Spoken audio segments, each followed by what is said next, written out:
Hello and welcome to this video on how to use the Chaucer Bibliography online. The Chaucer Bibliography online offers the most complete bibliography of work on Chaucer from 1975 until now. It's a wonderful resource, but it has a few quirks. The CBO is free, so you can simply Google for it and then bookmark it to find it again. The basic search screen is often a good starting point, but note that author and title here refer not to Chaucer and his works, but to scholars and theirs.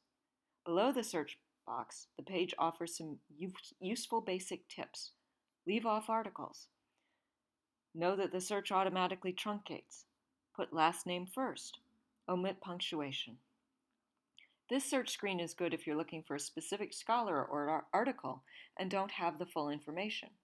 For instance, if you remember that I mentioned Cathy Levazo's work on the Man of Law's Tale, but not the title of that study, you can look up Levazo in the CBO.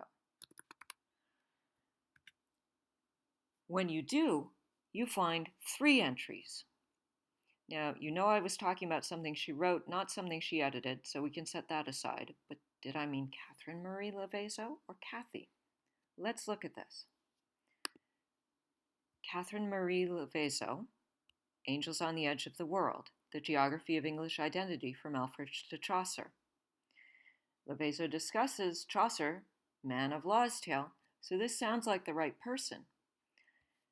But if you're doing an undergraduate paper, or even a graduate paper that you don't intend to publish, you may not want to look at something that appears from Dissertation Abstracts International because it's a dissertation.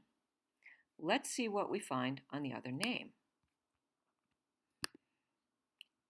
Here we find more work on the Man of Law's Tale. And in fact, Angels on the Edge of the World is a title from her dissertation.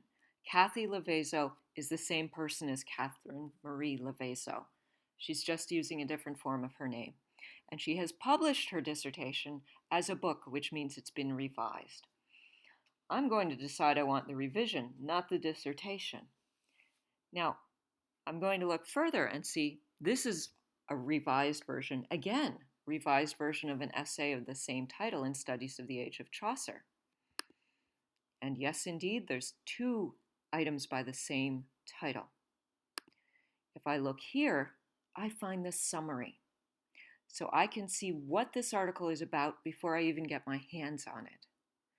If I want to read the article version, I can find the article. It was published in SAC. I don't recognize that perhaps, but the full title of the journal is below, Studies in the Age of Chaucer. So now I can look it up in my library. And if you want to see how to look this up in the USF library catalog, stay tuned for the next video. So I've found this, and I can see it either as a journal article or as a chapter in a book. That's a pretty useful thing to know. What about other kinds of searches from the basic search? I'll show you those briefly. Title means title of a book, chapter, or article, but not a Chaucer book or poem. So if you remember that I've assigned the article Yeoman Services, but you don't remember who wrote it or where it appeared, you can type it in, look it up by title, and you find all the information: author, title, the title of the journal, the number, the date, the page numbers, and here you have a summary should you want it. So title is also very useful. Subject heading can produce a lot of results. You do have to use it with care. You can't just enter anything. If you can't remember how to enter a title, a subject heading, is it Knight's Tale or is it just Knight? You can always use help. Help searching in Chaucer list of subject headings shows you how your subject heading should look. These are specific subject headings. These are forms of titles so that you can look up an individual pilgrim, any pilgrim from the Canterbury Tales. So I know I can look up my knight, and I get 556 items. That's a lot. I will choose Publish Date Descending, so that I see the most recent first. There's one of those little glitches. 2020 hasn't happened yet.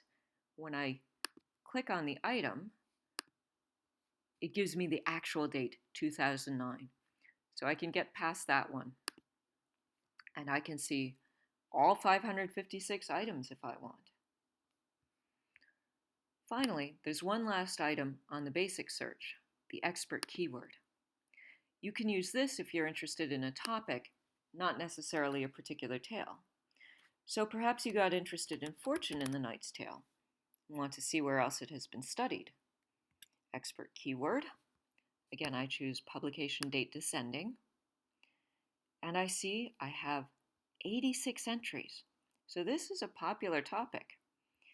Now, when I go through them, I'll see some things that aren't even in the Canterbury Tales. These 3 poems are not Canterbury Tales at all, and if I look at the summary, I might be confused for a moment. In Perse, For, and Skog. But remember, the subjects will give you full titles of Chaucer poems.